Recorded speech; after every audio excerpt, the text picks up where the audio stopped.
I was raised traditionally. I'm from this community. I'm a member of the Flint Rock Ceremonial Ground here in Rocky Mountain. And to be a member of a ceremonial ground, it actually provides us a framework for our wellness. So I learned about things at a young age, like gratitude, perseverance, self-compassion, forgiveness.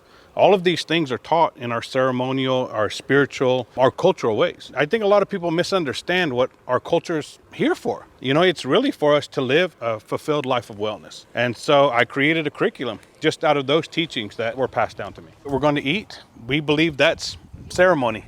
That's healing. That's helping one another. After that, we're going to have a short language lesson. My sister, Rachel Bearpaw, and Eric Marshall, both from the community, will have a language lesson. Chad Hayes, who's a community member here, is going to give a short instruction on how to make stickball sticks. And then I will present one lesson from the Walking in Balance curriculum. And so tonight, I'm going to talk about perseverance. A lot of our community members, a lot of our tribal members, unfortunately, have become disconnected from their culture. And it's through no fault of their own. You have to pay the bills. You have to go to work, you have to go to school, and that's the world we live in.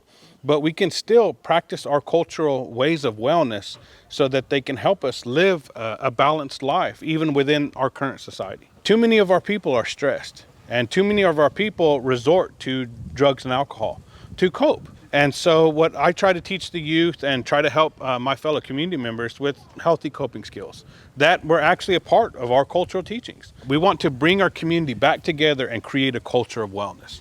I actually teach this in several communities. In the prevention department, we have several projects where we work to prevent the onset and progression of alcohol and substance abuse in our communities, and some of them focus directly on the youth.